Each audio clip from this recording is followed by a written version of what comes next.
Hi, I'm Mark Fidelman, and this is Need to Know Influencer Marketing. We're going to discuss the YouTube advertising boycott and what it means to influencer marketing.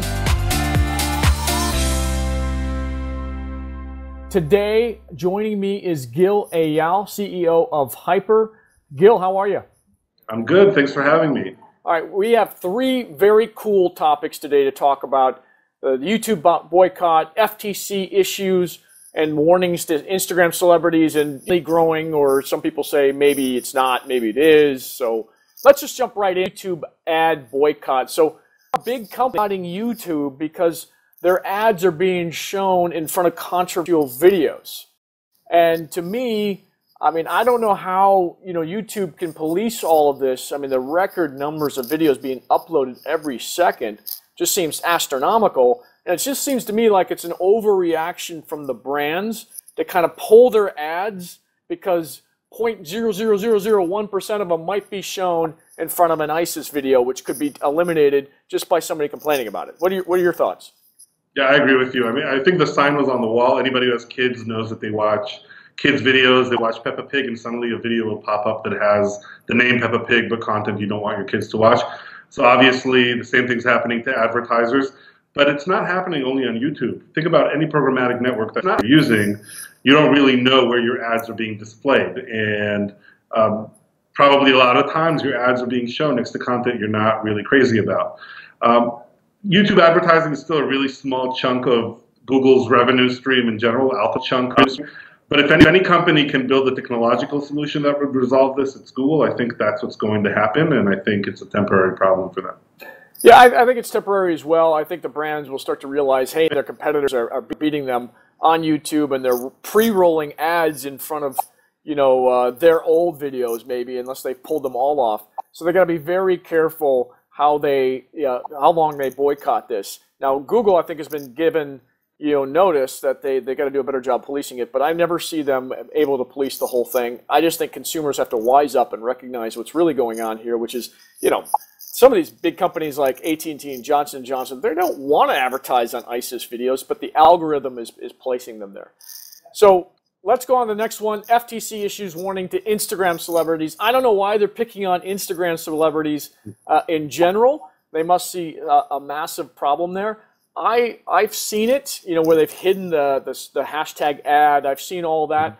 Again, I think overreaction from the FTC. When I look at TV, I look at radio, I look at all these other places where they don't have to do any of this stuff. It's supposed to be obvious to the consumer that a celebrity is being paid to endorse a product. I don't think anyone thinks about it when they're watching a TV ad or listening to a radio or even newspaper.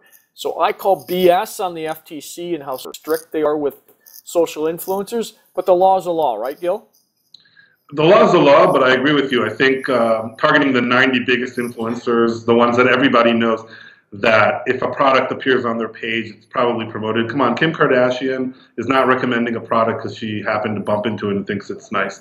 The problem is they can't police the hundreds of thousands of other smaller micro-influencers that are not disclosing, that are doing stuff and people don't really know.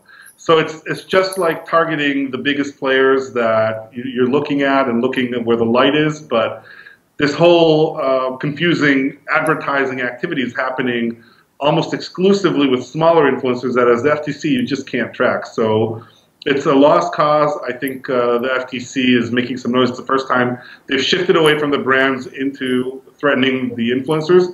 And I think they better come up with something a lot better than this. Well, where the hell's the line? I mean, that's my problem with this thing is that you got paid models on TV, you got paid models on radio.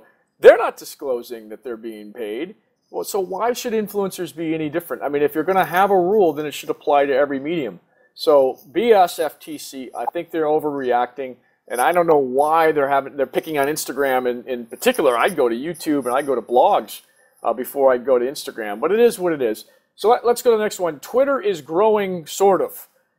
They did report growth in Twitter, people signing up for Twitter. I still like Twitter. It's a good medium for me to kind of meet people.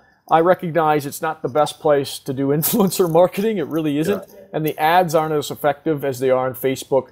But I still think it's a great place to be, and I don't know why more people aren't on it.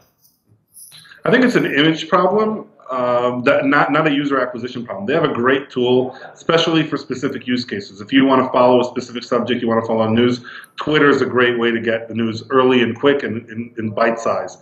But every advertiser I've spoken to writes them off. There hasn't been a convincing story to say if you spend advertising dollars on Twitter, you're going to see high ROI.